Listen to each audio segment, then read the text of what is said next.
যতবারই এই মিষ্টি দই ঘরে তৈরি করি বিশ্বাস করুন প্রতিবারই একদম নতুন রকমের একটা আনন্দ হয়। কারণ এই মিষ্টি দইটা তৈরি হবার পর দেখতে এতটা সুন্দর লাগে যে বারবার বানাতে মন চায়। আপনারাও কিন্তু ঠিক এতটাই পারফেক্ট ঘন আর ক্রিমি মিষ্টি দই মাত্র 10 মিনিটে বানিয়ে নিতে পারবেন। 8-9 ঘন্টা দই খাওয়ার জন্য আর অপেক্ষা করতেই হবে না। অনেকেই আছেন অনেকবার মিষ্টি দই বাড়িতে তৈরি করেছেন কিন্তু কোনো রকমভাবেই জমেনি বা পাতলা থেকে গেছে, জল ছেড়ে গেছে।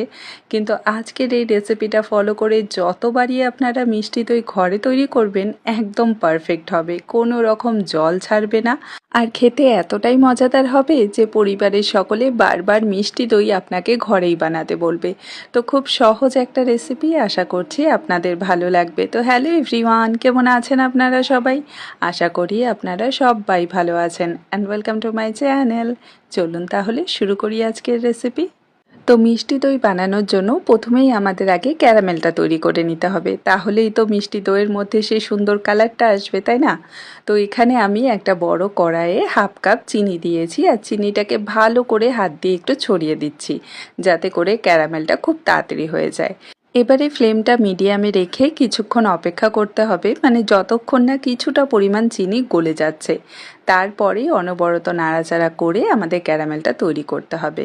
আচ্ছা, অনেকেরই এই ক্যারামেল তৈরি করতে গেলে পুড়ে যায়, বেশি কালার চলে আসে। তো যখন দেখবেন যে পুরো চিনিটা গলে গেছে তখনই ফ্লেমটাকে লোতে করে দেবেন, তাহলে দেখবেন ক্যারামেলের মধ্যে খুব সুন্দর একটা কালারও আসবে আর একদম পুড়ে যাবে না। তো এখানে আমার ক্যারামেলের কালারটা চলে এসেছে। তো এবারে আমি ফ্লেমটাকে অফ করে দেব আর এর মধ্যে 1/4 কাপের মতো আমি জল দিয়ে দিচ্ছি। আমি ক্যারামেলে কোনো সময়ই ডাইরেক্ট দুধ অ্যাড করি না, কারণ অনেক সময় দুধটা ক্যারামেলে দেওয়ার পর না ফেটে যায়। তো সামান্য একটু জল দিয়ে ক্যারামেলটা ভালো করে মিশিয়ে নেব। একটু দলা পেকে যাবে, টেনশন নেই, সেটা পরে ঠিক হয়ে যাবে। তো মিশিয়ে নেওয়ার পর এখানে আমি 1/2 লিটার ফুল ক্রিম দুধ দিয়ে দিচ্ছি, ঠিক আছে? আপনারা চাইলে 1 লিটার দিয়েও বানিয়ে নিতে পারবেন। তো 1/2 লিটার ফুল ক্রিম দুধ দেওয়ার পর আমি দিয়ে দিচ্ছি 1/2 কাপ গুঁড়ো দুধ। এই গুঁড়ো দুধটা দেওয়াতে একে তো দুধ আমাদের বেশিক্ষণ ধরে জাল করতে হবে না, খুব তাড়াতাড়ি ঘন হয়ে যাবে।